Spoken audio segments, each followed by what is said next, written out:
Okay, let's begin by working problem 12.8.3 from the textbook 12.8.3 from the end of chapter problems.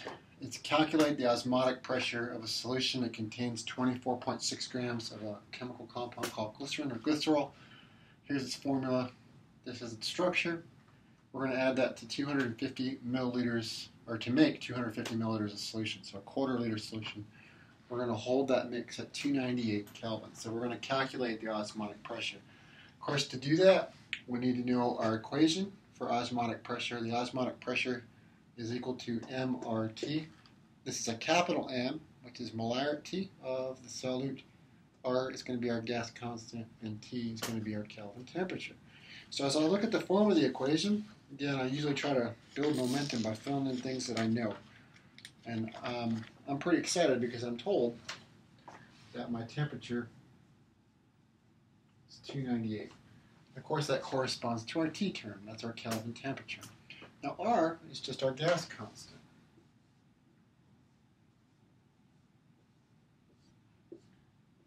It's going to have units of 0.082 if we're working in atmospheres pressure units, okay, with associated units in Kelvin and molarity. So I'm just going to write that in. So the only thing I need to find is my molarity of the solution, and I'm in business, I can just plug and chug. This is actually a pretty easy problem because of that. It's a forward problem where we're solving for osmotic pressure.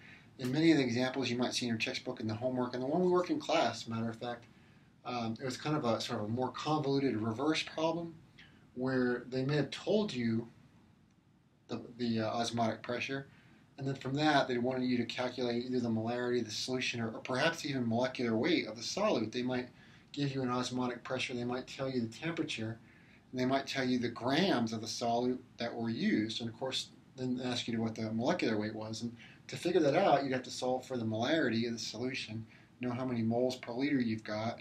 Then, based on the total volume of the solution, you'd figure out how many moles of the solute was present and relate that to the grams and find what works for molecular weight.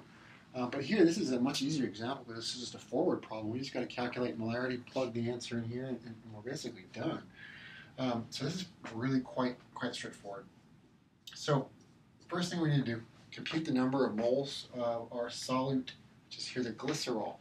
Glycerol is an interesting molecule. It's a pretty viscous liquid. It's a triol. It's got 3 alcohol functionalities. It's a 3-carbon molecule with all the rest of the molecule decorated with hydrogens. Okay. Now, as you can imagine, with all of these OH groups, glycerol is a prime candidate for hydrogen bonding between molecules. That's why it's a quite viscous liquid. In fact, if you ever encounter glycerol or glycerin, you can buy it at the drugstore if you ever go look and check it out. But it's a very viscous liquid. Those molecules are held together by the strong intermolecular forces due to the hydrogen bonding. Okay, but nonetheless, it's got a molecular weight of a little over 92. And we're going to compute how many moles we've got. We can do that very easily because in the problem, I was told that I have 24.6 grams of my glycerol. And I know my molecular weight's a little over 92. 92.09 is what I'm going to use as units of grams per mole. So I do the math, and of course, I end up with mole units.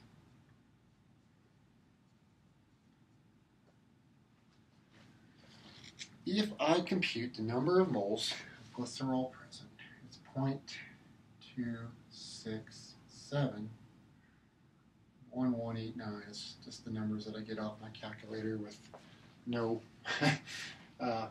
consideration for sig figs at all. Right with that result. We'll do that, I guess, at the end. Okay, but nonetheless, that's my number of moles. Now, of course, in my osmotic pressure equation, I need to use my molarity with the R, okay? Now, molarity, capital M, is number of moles solute per liter of solution. I know that I've got point is 2671189 mole. And I need to divide that by my liters of solution. I was told I've got 250 milliliters. It's got 4 sig figs.